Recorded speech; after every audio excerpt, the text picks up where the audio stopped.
वहीं भारत की तीनों सेनाओं के संयुक्त युद्धाभ्यास त्रिशूल 2025 और रक्षा मंत्री राजनाथ सिंह के कड़े तेवरों ने पाकिस्तान में तनाव बढ़ा दिया है। इस्लामाबाद से भी धमकी भरा जवाब आया है, जिसमें कहा गया है कि भारत की किसी भी आक्रामक कार्रवाई का जवाब पूरी ताकत से दिया जाएगा। रक्षा मंत्री राजनाथ सिंह ने पिछले सप्ताह राजस्थान के जैसलमेर में सैनिकों से मुलाकात के दौरान ये कहा था कि ऑपरेशन सिंदूर ने पाकिस्तान को सबक सिखा दिया है और अगर उसने फिर गलती की तो भारत का जवाब पहले से भी ज्यादा कड़ा होगा। खैर, खबर की अहम बात यह है कि भारत ने पाकिस्तान सीमा के नजदीक राजस्थान और गुजरात के रेगिस्तानी इलाकों में अपनी तीनों सेनाओं का सबसे बड़ा संयुक्त युद्धाभ्यास त्रिशूल शुरू कर दिया है और यह अभ्यास 10 दिन तक चलेगा। यह अभ्यास महत्वपूर्ण इसलिए है क्योंकि ये सिर क्रीक जैसे संवेदनशील क्षेत्रों में हाई इंटेंसिटी ऑपरेशंस पर केंद्रित रहेगा। भारत के इस भव्य सैन्य प्रदर्शन से पाकिस्तान में खलबली मच गई और इसी के चलते इस्लामाबाद ने अपने एयर स्पेस पर प्रतिबंध जो है वो भी लगा दिया है।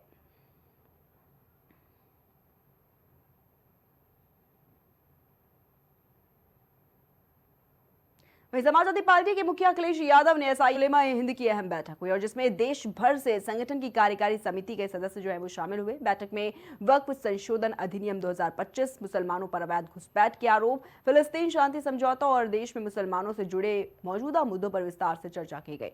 तो इस बैठक में सर्वसम्मति से मौलाना महमूद असद मदनी को अगले कार्यकाल के लिए फिर से जमीयत का अध्यक्ष चुना गया है। सभी राज्यों की समितियों ने उनकी अध्यक्षता की सिफारिश की थी। चुनाव के बाद मौलाना मदनी ने कार्यभार की संभाली और जिससे कि उनके नए कार्यकाल की आधिकारिक शुरुआत भी हो गई है। अपने संबोधन में मौलाना मदनी ने कहा कि सांप्रदायिक शक्तियां ये चाहती हैं कि मुसलमान इस देश में दोयम दर्जे के नागरिक बन जाए, लेकिन ये राहत की बात है कि देश में ऐसे लोग भी हैं जो हमारे दुख दर्द में बराबर के साझेदार हैं।